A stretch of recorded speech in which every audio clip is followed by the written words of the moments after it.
Hello, good morning, ahoy there. I'm at the park this week. Last week we went for a little walk around where I live. This week I've come to a local park. It's about a 40-minute walk from where I live. That's why we're slightly later than we were last week. Last week is about 7:15 in the morning now. This is a park near where I live. I'll show you around it in a minute. It's really nice. It's one of my favourite parks around here. Woke up the last couple of days with a really sore knee. It's been killing me. Not quite sure what that's all about. I don't know how that's happened. But I think as you get older, I'm 52 now, as I said last week, I think you just start getting mystery illnesses and mystery injuries.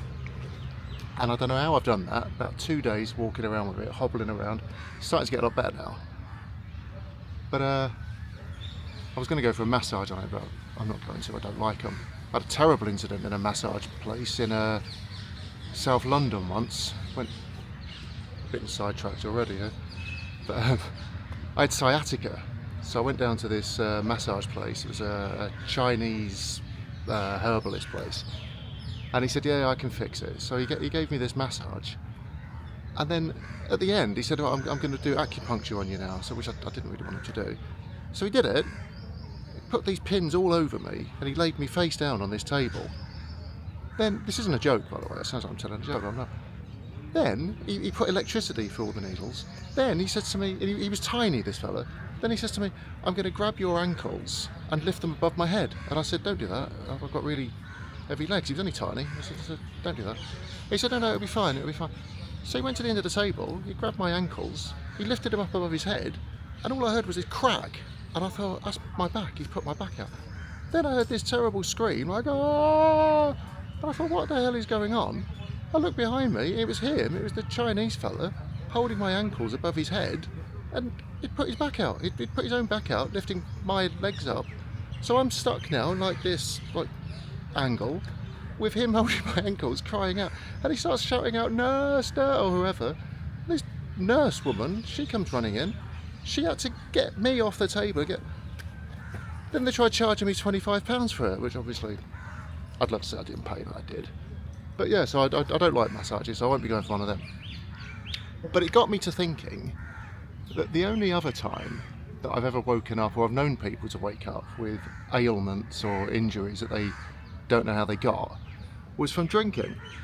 Where you'd wake up and you'd say, "Oh, I've got this lump on my head," or "Oh, what did I do last night? Did I fall down the stairs or something?" And I've not drunk in years now. I've not had a drink in ages. And I feel great for it. I'm glad of it. It's been a fantastic time ever since, really, by and large. But yeah, I do remember that. I remember being younger, being in pubs, and your friend would show up. And I remember once a friend of mine showed up in the pub, looked like he'd been mugged, and we all said, "God, what happened to you?" And he said, "Oh, I fell off my bike." And we said, "Oh, what, were you riding home?" And he said, "Yeah, I rode down some stairs that I didn't know were there."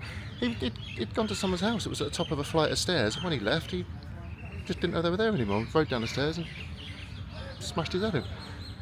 So, yeah, it's good not to drink. But anyway, I'm up the park, as I say. It's a very nice local park, this. It's a very nice, quiet park. We'll have a look around in a moment. It's really busy in here today because it's really hot here at the moment. We're in the summer, you can probably hear all the birds singing. So we're in a hot part of the year. So what everyone tends to do is go out before it gets too hot, or as they say in Hull, maftin. And everyone's had the same idea today. So it's full of runners and joggers, and there's these outdoor gyms they have here, and they're really popular. This park itself, apparently, used to be like a dump. A friend of mine was telling me at the gym, he said it used to be like a dumping ground, and the government sorted it out, and now it's absolutely beautiful.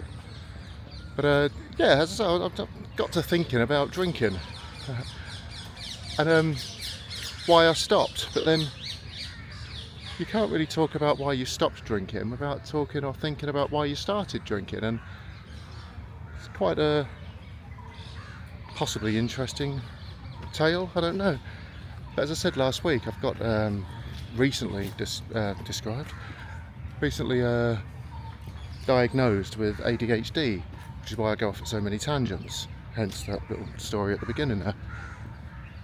And I found that having ADHD as a younger person and not knowing about it made me quite hard to relate to other people, or for other people to relate to. Have you noticed I've put this in the right format this week as well? I only noticed when I got back last week, but I had it in portrait. And I thought, oh, then because I'm technically inept, I don't know if it's able to turn it round after the event or not, so I just left it. But I've flipped it around this week, so hopefully it's different. What was I saying? Yeah, being younger and being ADHD, as I am and was, but not knowing it, made me quite hard to relate to, and quite hard to other people to relate to me, and me to relate to other people. For things that interested them didn't interest me, and vice versa. Like being brought up in the 80s, and everyone around you's into football and whatever else, or sport in general, and I still don't understand sport. I don't understand the point in it. I don't get it. Never did understand it, and certainly wasn't into any local teams or anything like that.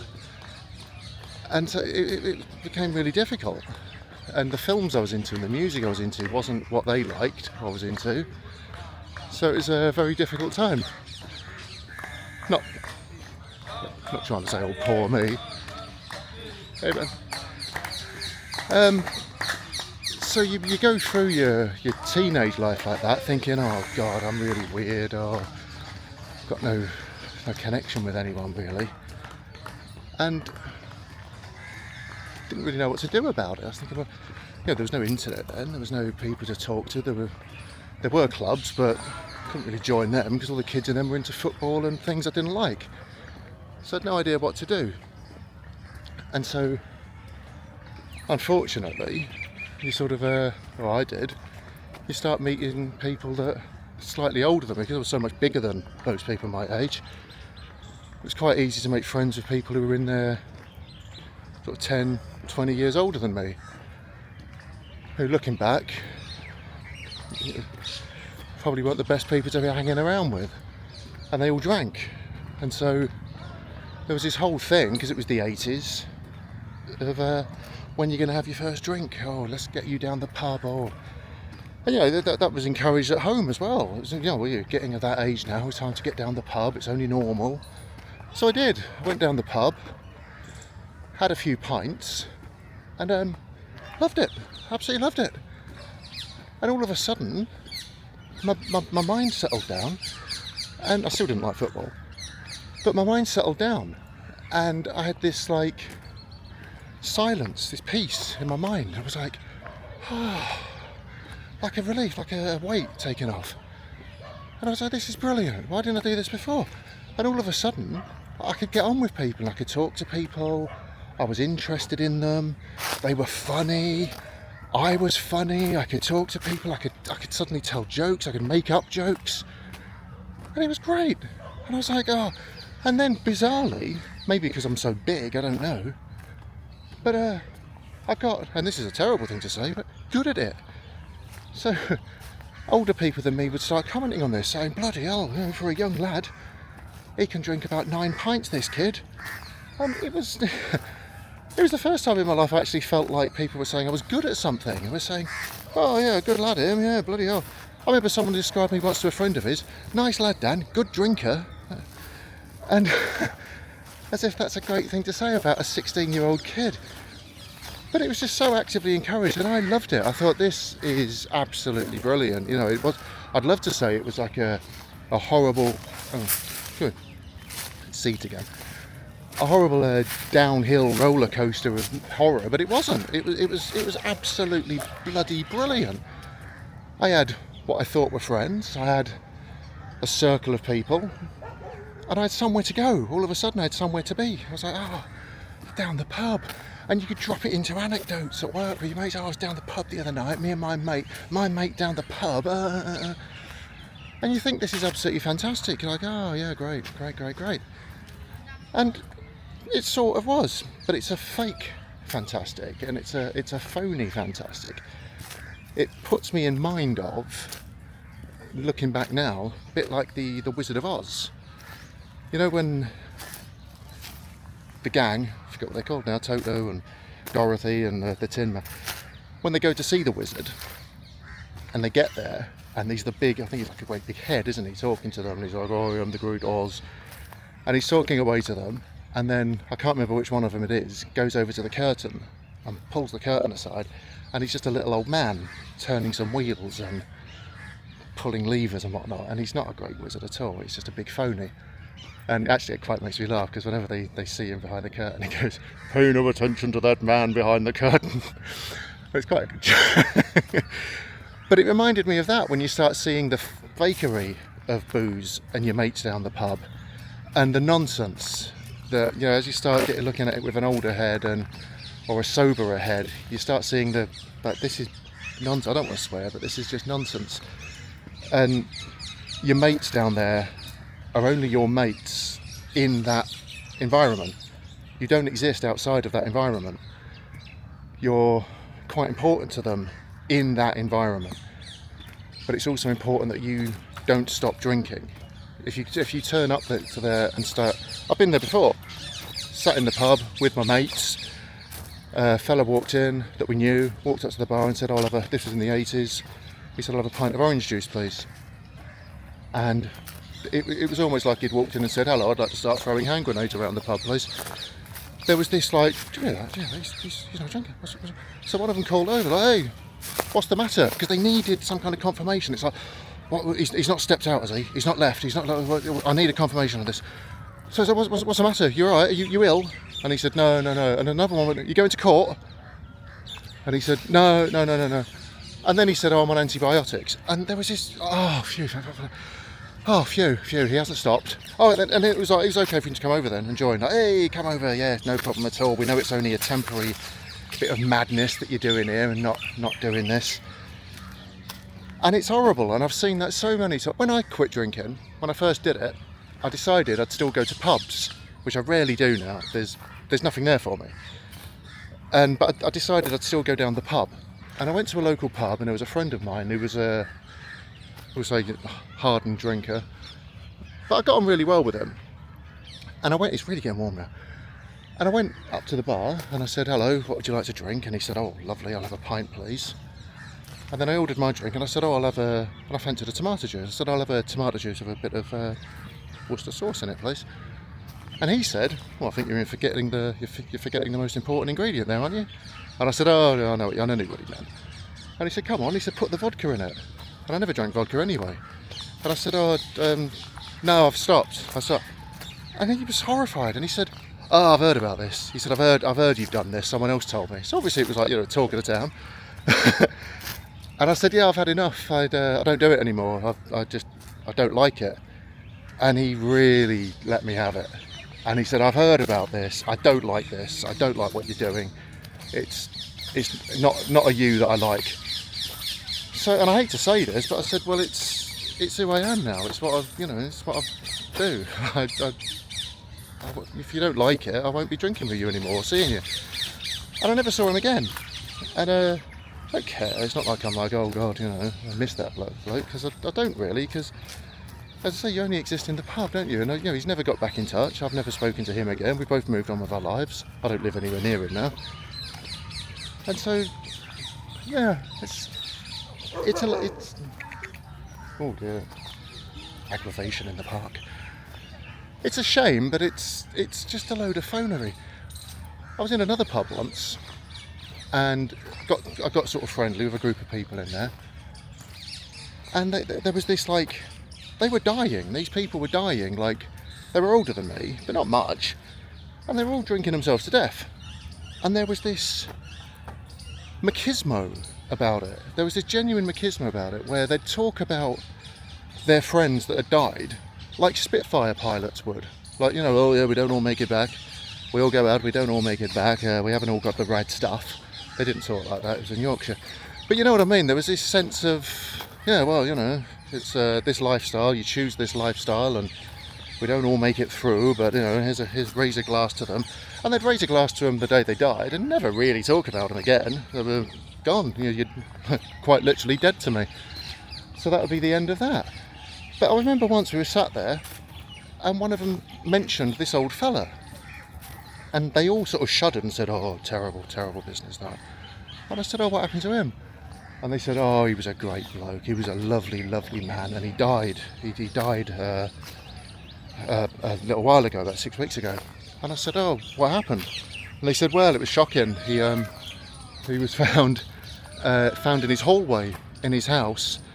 The front and back doors were open, and all the wind had blown in all these leaves, and he was just buried in his hallway in the winter in autumn leaves, just buried there. And I said, this is absolutely terrible. I said, what happened? And they said, well, he used to come down here all the time. He was a great bloke. He was always in the pub. And his wife died. And when his wife died, he was so upset, and he was so just miserable all the time, really, that he stopped coming down here. And when he stopped coming down here, well, you know, he just died of loneliness, really, in his house. And I thought, this poor sod. And I said, well, did he live very far from here then? And one of them pointed across the road. I said, no, he lived in that house there. This guy lived in the house opposite the pub. And this gang of blokes who'd just been describing him as a great bloke, and oh, he's a lovely guy, oh, he's a smashing fella, not one of them had ever gone across the road to say, like, hey, you're all right, mate, you all right, you want a cup of tea?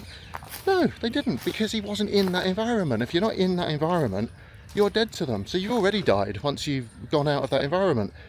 And I hate to be doom and gloom about it, but I've gone from booze being my social saviour to I'm really anti it now. I mean, don't get me wrong, if you like it and you drink and you're getting something out of it, fair play to you. Like, honestly, fair play. I had my day in the sun with it, literally, and loved it, had a great old time, made some friends. There's a dog in a pile of sand over there. Yeah, I had a great time with it, and I would never knock anyone, and I would never tell someone not to do it either. I wouldn't ever, for one, because they'd quite rightly tell you to mind your own business. I've got a relative at the moment that we're going through this with, and it's really, really difficult because they know the truth, they know what's happening, but you're not allowed to talk about it. So they're possibly at the end of their journey with it, I hate to say, and you're not allowed to mention it. You can talk about all their ailments, you can talk about how they're not well, you can talk about everything, but you're not allowed to mention booze, because then it's an end of conversation, away you go, and it's heartbreaking. It genuinely is heartbreaking. You think, what can I do? It's like sitting opposite somebody who every half an hour goes and boils the kettle and pours it over their head, and you say to someone, see that fella over there keeps boiling water on his head, and they go, yeah, he's addicted to it. And you go, but it's really damaging him. It's like his wife's really upset, and it's hurting everyone. Awful. Yeah, but it's an illness, and it's the most treacherous, dreadful illness. And I do feel sorry for anyone that's caught in it and stuck and can't get out of it. It's awful. I always compare it to, it's like being in prison and the cell doors open and the jailer's buggered off, and you can walk out anytime you like, but you quite like it there, and you don't. There's something about it that keeps you there, and you can walk out anytime you want, and the jailer's made that perfectly clear. Anytime you want to walk out the door, go. But you don't. And it's Norm Macdonald, the comedian, I remember, sadly died, but he used to talk about alcoholism. And I know you shouldn't make light of it, but he always said it's a disease, but when you think about it, it's the best disease, because there aren't any diseases where you can get to walk around being drunk all the time. I don't tell that as well as Norm, obviously, no one could. But it's true, it is a disease, and I feel so sorry for people, and anyone who's managed to come through that and pull themselves through it. And there's an amazing group on Facebook, Life's Better Without Alcohol, and I don't know if I'm allowed to mention them, but I am. They're brilliant. They're absolutely brilliant. And the stories that people share on there I think it's so brave. They'll show a before and after picture of themselves, how ravaged they were and how tired and just wretched they looked, and what they look like now. And I know that's the wrong way to go about it, saying, oh, look, I look wonderful now. And they do. They look incredible. But I know that's not why you do it. It's the inner feeling so much better inside.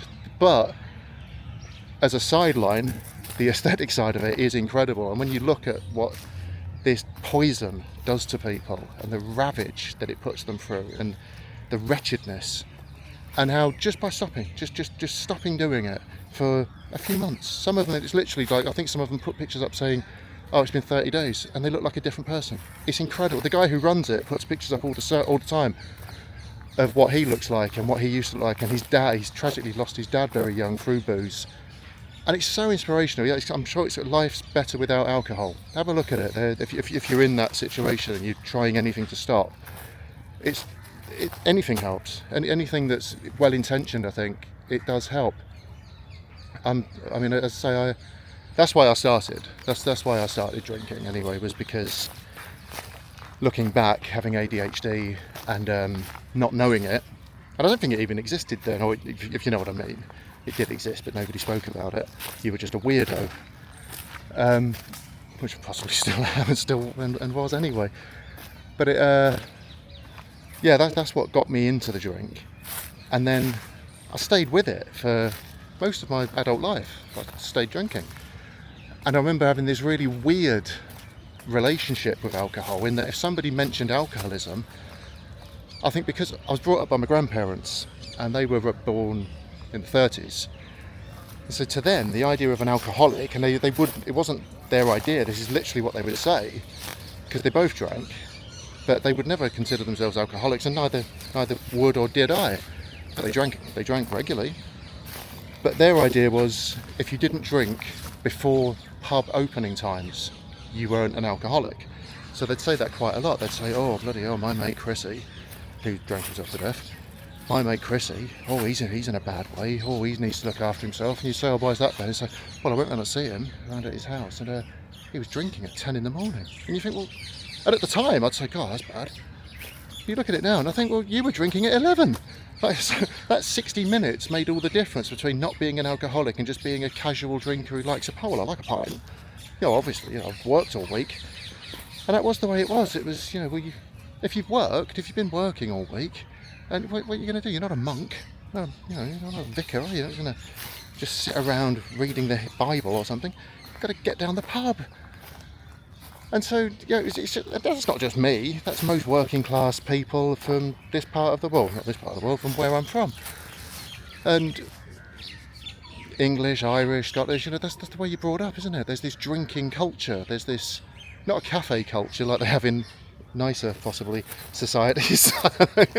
But, you had this booze culture, this drinking. I think it's going now. I think younger people now, from what I'm told, I don't have kids, but people I know that have got kids, I know a fella from Belfast who was really worried because his son, he was saying he's 21, my son, and he doesn't drink. And he said, at my age, they had to have a word with me because of my drinking. They had to say, look, you're drinking too. He said, I'm going to have a word with him and tell him to start. And I think he actually did, but I don't think he listened. But most young people these days that I speak to or meet, which aren't many, but don't drink. Or if they do, it's like for something. They don't just, oh, well, it's Friday, I'm going down the boozer. And so it is different now anyway, I think. But there is still this culture, maybe more people of mid-30s onwards. I don't know, I don't really mix too much anymore. But I stuck with it doggedly, and did like it a lot, going down there all the time. But then it got to where I started finding what you class as maybe the hangover period, rather than just being a day. It was taking like 3 or 4 days to go away, and it never really was feeling like it was going away. It just felt like I was getting used to it, and just feeling, before when I was younger, a hangover just felt like I had a bit of a thick head and just a bit of lack of motivation for a few hours, and then by about 2 o'clock in the afternoon I'd be alright again. And then all of a sudden this became this thing where it was just, well, I think it was depression. I'd be like 3 or 4 days of just feeling really hopeless and quite fatalistic about things. People would say something and I'd say, oh, well, bugger it, what's the point in doing anything? And I'd be like it about the slightest thing. People say, oh, the traffic's bad. And I'd be like, oh, well, there's too many people in the world, that's why. And I really went down this route with it every time I'd had a few drinks. And I'd say awful things, like really regrettable things as well, like just because I just couldn't be listening to something. I'd be at work, someone would say something, and they'd be perfectly well-intentioned people. These aren't bad people. They'd say something, and I just couldn't listen to another word. So I'd swear at them. And I really regret that now, looking back. And I think, you're just an idiot. You're just a bloody idiot. There was no call for that at all. And obviously they wouldn't just sit there quietly. The last time I did it, I was working on a ship, and this engineer that I swore at really tore into me. And I doubled down on it, saying, oh, well, that's what I think it is. And I look back now and I think, I mean, that guy possibly didn't like me anyway, to be honest with you. But that's besides the point. I shouldn't have been saying what I was saying. And the only reason I was saying it was I was mentally and physically exhausted. I mean, this is a man way too old to be doing what I was doing. Going out, I think partly because working on a ship, you're away at sea for a little while, just seeing the same people day after day. You pull into port and you think, oh, I've just got to get off of here. I've got to get off. You'd get off, have a couple of pints, the whole calming effect would happen. You think, oh, fantastic. Oh, the stress of the ship's gone, wonderful. I'll have another place. Next thing you know, it's 4 a.m. and you're in some part of the country that you don't really know very well, and you're walking around thinking, well, you're not really thinking anything, are you? You're absolutely hammered, trying to find your way back to the ship usually. But then 4 days later, I'm still recovering. Thighs are killing me because they're all dehydrated. Your brain feels like, I always compare it to a cutlery drawer that someone's opening up far too violently, like shing, shing, shing, shing. Your brain's like that, and you're like, oh, please just go away, I can't hear another thing. And it would be the slightest thing, literally the slightest thing. Someone would come up and say, oh, we need to do so-and-so down the end of the ship. And, you know, by the way, it's your job, and you're being paid to do it. And I'd be like, oh, what for? What are they making us do that for? And it used to be an argumentative tosser, really. And I really regret it. But I was a terrible sailor, by the way. I was rubbish on the ship. My friend on there, who's from Tamworth, he always used to say, let's face it, you're just a passenger. And to an extent, he was possibly right, to be honest with you. I think I was just there to keep people company more than anything. But I did like it. I liked being at sea. It was good. But the drinking side of it, and it was really, on the ship, was the last time I ever drank. Last time I ever drank was there. I was drinking away quite happily, and skipper came on board, and who had also been in the pub, which is a bit weird, but I was drinking on the ship, and he just had a go at us, and he said, we've got a big day tomorrow, you shouldn't be drinking. And I'd had about 3 pints of Guinness. So again, I doubled down on this. I was saying, what's the matter with it? It's only Guinness, this is weak. Children drink this. And quite understandably, he really tore into me about this and had a right go at me. And I was so upset. I was thinking, this isn't fair. Everyone's drunk on this ship all the time. But I woke up the next day and I had this sense of shame. This real... And he carried on with the bollocking the next day. I still got told off. And but I did have this sense of shame about it. And I don't know why. It was just something just switched. And I've never drunk again. And this poor skipper, he felt quite bad about it.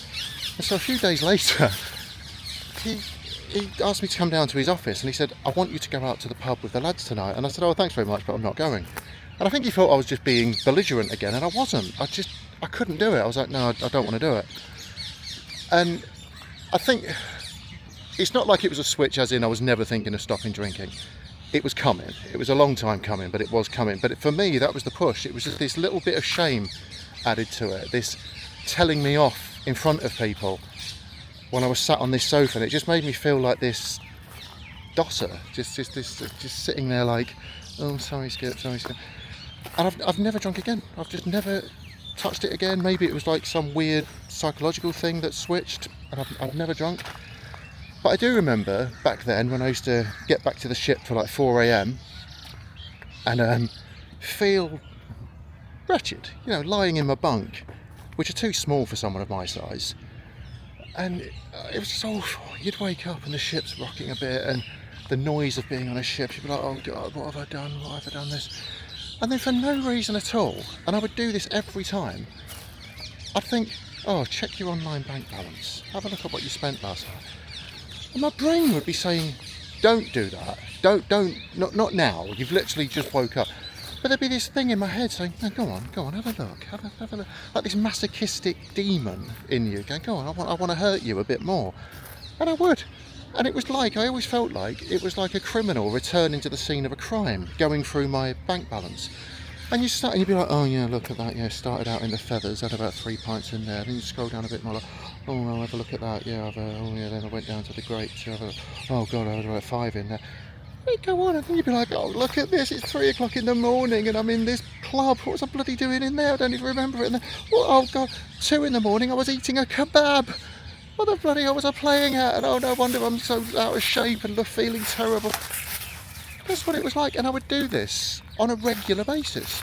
I'd love to say I'd only do it once every patrol. I'd probably do it again about 4 days later, because someone else would mention it. We'd be out at sea again for a few days, we'd pull into a port, and then someone would say, oh, I bet you won't go down the pub again, will you, after last time? And of course that machismo thing clicks in. You're like, oh yeah, why'd you say that then? And they say, well, you know, after last time, you and the lads, you weren't back till 5 in the morning. And you're like, oh, that's all right, that's no problem at all, you know, I can do that again. And I'd do it again. I'd go off, I'd do it again. Absolutely hammered, possibly worse than the time before.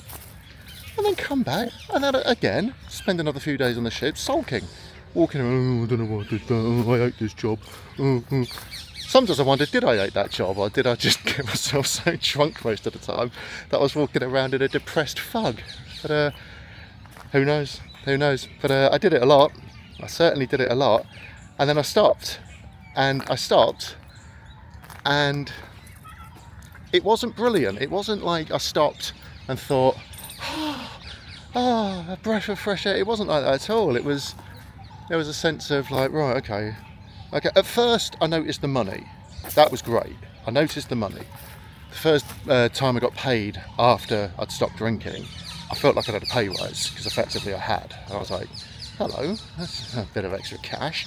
And I was saving up at the time, and it was so much easier to save money. I was like, this is just a breeze. It really is. It's like someone's taken a massive tax off of me and I don't have to pay it anymore, which again, you have. So that was great. But there were other things like, well, I guess loneliness is a very real thing to say that I've experienced. Because suddenly, I hate to say it, but wandering into a pub, which I did once in Yorkshire, walking up to the bar and saying, oh, have you got a coffee? And this wasn't that sort of a pub, you know, it was a working men's club. And I like to think that the people didn't really notice it, but they did, because the looks I was getting down the bar, and I think if it weren't that I'm a bit bigger than some of them, I think they would have said something, but they didn't. There was just a lot of grumbling into pints. But, and I just, to be honest with you, I didn't see the point in it. I've since went to a pub in a coastal town in the south of the UK, and there was a band on, and everyone was having a great time. No problem whatsoever. Everyone was friendly. People were coming up to me and chatting, and I was just drinking lime and soda. What do you call it? Soda water, like a pint of lime and soda water, which is all right for 1 or 2, but you know, you wouldn't sit indoors, would you, and say, oh, I think I'll put a film on and drink 5 pints of lime and soda water until I get a sore throat, which it always gives me.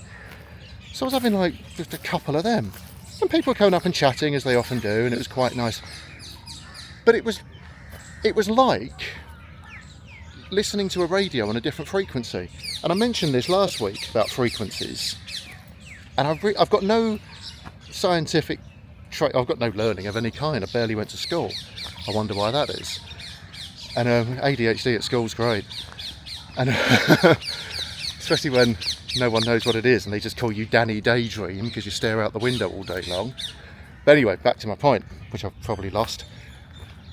But yeah, going into a pub and not drinking and feeling like there's no reason for me not to be perfectly happy around you people, which I was, but I don't feel in tune. And I felt like I used to feel years ago, where I'd meet people and I just couldn't get into the tune. And I say, especially with guys, they'd be talking about football, and I always say to this day though, if you took football and motorways away, most men wouldn't have anything to talk about, because all they talk about is what team do you support and what road did you take to get here.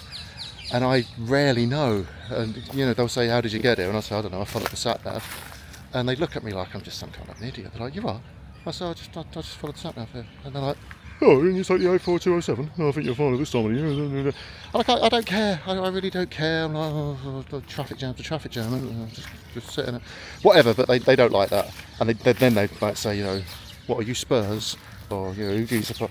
And when you say, I don't like football, I've never watched a football match. I've tried, and I can't do it. I get about I think 15 minutes is my longest into any football match, and I start thinking, why are you so invested in what these fellas are doing? Like, I always think, if I was walking down the road and I saw a load of builders building a wall, I probably would stand and watch, actually, because I quite like that. But I wouldn't start saying, oh, he's really good at that, isn't he? I saw one of his buildings that he did up the road a few weeks ago, and this is much better. And his manager should be really proud of him, because he's really going the extra mile for that. Well, why would you care? You wouldn't care, would you? It's someone else doing their job.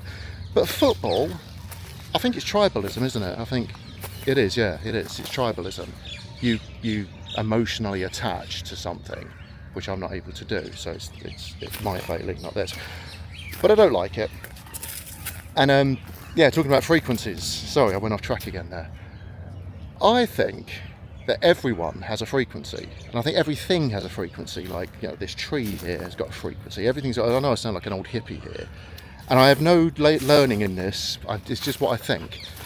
I think everything in the world gives off a frequency, and we like, or we feel relaxed around things on the same frequency wave as us. We like it, and we feel, okay, yeah, fine. Which is why, and I think that's why the expression birds of a feather flock together, I think that's where it comes from. And I think it's because if I meet someone on my frequency, which is rare, but I gel with them straight away, and I'm like, yeah. And we can start talking about stuff, things that we're both interested in, like, you know, old comedy shows and, you know, just weird stuff, you know, that very few people are interested in. And people who are into drinking and football and normal, you know, the normal way of things, they get on together. They straight away, and it's not like, you know, they have to ask each other. They don't go up to each other and start, you know, they just know, because it's a frequency. And I think alcohol changes your frequency. I think when you have a drink, I think your frequency might be up here somewhere, like all the time. When you're sober, you've got this higher frequency. And I think drinking pulls that frequency down to a lower frequency. I don't know if that's actually what they look like. And I think when you drink, your frequency lowers. And so you're in the pub, you're on this lower frequency. The other people that want to drink, they've drunk to achieve that lower frequency. And so they now mesh together. And so when somebody comes in, and that's why quite often, you know, when you say, like, oh, I hate meeting my friends when they've all had a drink and I haven't, I've got to catch up with them. I think it's so you can meet with their frequency. And I think that's why people don't like you when you're not drinking, because it's like, oh, well, he's never going to mesh, is he? We're going to have a problem here. And I've had problems with this, well, before I drank, I had problems with it because I didn't mesh with people and I couldn't bond with people. And since quitting drinking, I've had problems with it because same thing. So really, I started drinking because I felt isolated and ostracised by people. And now I've stopped drinking, I feel isolated and ostracised by people. But the good thing that's come with it is age, obviously. I'm 52 now. And the strength that comes with that, of not caring and really valuing isolation and quality isolation. I love it. I really like, and I know it's probably dangerous. I was reading a thing the other day saying that I think I mentioned this the other way, apparently there's a link to dementia from not meeting people and talking to people. I kind of feel like it's a risk I'm prepared to take, because I think, oh, I really don't like it. I just don't like it anymore. I like good quality solitude, because for me, quality solitude doesn't, it's no, I don't want to lose it to low quality company and being in a pub with just a load of people pointing at the ceiling going, yeah, they don't just do that, obviously, it's when there's music on. But yeah, I've had a funny journey with booze. I'll never drink again. I know that and I know a lot of people say that usually after they've had a few. I used to say it, I'll never ever again. But I don't think I will. I was talking to someone recently, this fella, and he was trying to be nice, but he mentioned going for a drink, and I said, well, I'm happy to come for a coffee with you, but I don't drink. And he actually straight away went in, I'm sorry, mate, I don't trust men that don't drink. And I remember thinking, oh yeah, because obviously the most trustworthy blokes are drunks. You know, they're the ones you really put your faith in, aren't they? Some bloke who's 3 sheets to the wind. You know, if you got on a plane, putting your seatbelt on, and then the captain came over and went, no, I'm your captain, I'll be flying us to the Azores. You wouldn't go, marvellous, marvellous, we're in safe hands here, the captain's drunk. But obviously I know what he meant. There's this, again, it's probably a frequency thing. And they don't like you. They just don't like it. They don't like you, or they don't like it, but it puts people ill at ease. They don't want to be around it. Is it, I wonder, that they know they shouldn't be drinking? And so, a bit like when you were a kid and you haven't done your homework, and you say to your mate, screw your homework, eh? I haven't done it. And your mate goes, oh, I did mine on Friday, actually. And you think, oh, screw you. You don't want to talk to him anymore. Like, unless he lets you copy his. But maybe there's an element of that. Like, I think some people think, who do you think you are when you say, I don't drink anymore? Oh, yeah, well, I had someone say to me once, so what do you take? Do you smoke weed? And I said, no, I don't do anything. I literally just don't do anything, just drink cups of tea a lot. And he said, I kind of felt sorry for him. He went, you mean to tell me you're going through this bloody terrible life sober? Yeah, this life's awful. And I thought, well, yeah, it is, but you know, we've all got, we're all there, aren't we? We're all going through it to an extent. But yeah, I am going through it sober, and I really like it. I really, don't get me wrong, I'm not a maniac. I'm not waking up every day walking to work like because I'm not. Yeah, we've all got our crosses to bear, we've all got our problems. But I just find that the crosses to bear and the problems are so much lighter sober. They're just, it's a breeze. It's so, I have my problems, I have things that bother me, I have things that honestly you're like, oh, screw this. But I know that those problems are like taken down to less than a third to what they were when I drank. And I've been there, I know both sides of it. It's not like I've never drunk, as I've said. And I just know that little things that used to annoy me when I drank were like day enders, a real day ending catastrophe. And I'd just go a whole day in that, like, oh, bloody, I'm walking around like Pa Bear from the cartoon. And now it's a couple of minutes where I just have a grumble about something and say, oh, bloody hell, that's annoying, and I go on Facebook and write about it. And but generally by the end of the thing that I've written about, I've cheered myself up generally just by writing about it. So it's worth stopping. It's certainly worth thinking about it. And if you are trying to stop, honestly, power to you. It's the best thing you'll ever do. It really, really is. I mean, I used to smoke as well, and weirdly, as soon as I stopped drinking, I didn't want the fags anymore. I was like, oh well, what's the point in that? So it had so many knock-on effects, like, you know, the extra money that I'm still noticing, by the way. I mean, it's been years now and I do still notice it. There are things where I think, bloody hell, and you get a bit smug about it actually. If I go to a supermarket, which I don't do often, but if I do, when I'm queuing up and you're looking in someone's basket and you look in and you're like, oh, look at that. He's spending about 5 times the amount I'm spending on food, on booze, and then he's got his food to pay for on top of that. Or sometimes they don't buy food, do they? And you do get a little bit, not smug, but a bit pat on the back about it. You think, oh dear, you know, I'm really being financially responsible here. And you can give yourself little pats on the back and rewards for actually not doing anything. Like, all I've done is done what I shouldn't have done anyway. I shouldn't be filling my basket with cheap wine from whatever supermarket. But it's really worthwhile. It's so hot today. It's really worthwhile. And it's worth giving it a go. It really is. It's worth giving it a go. I mean, I think my first time of giving it a go, I said I'm not going to drink for a month when I did it. Not the last time, but when I first did it. I set up a business a few years ago. Set up a little security business. And I got really weirdly obsessed with being self-employed and drinking.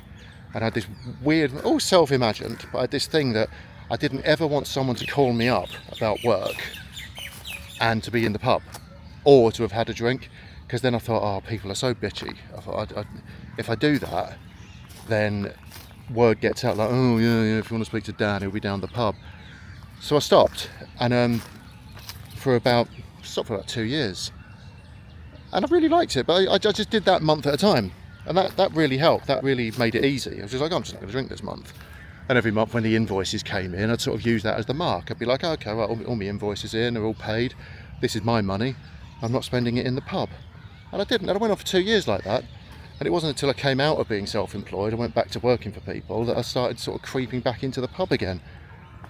Like the booze hound I was.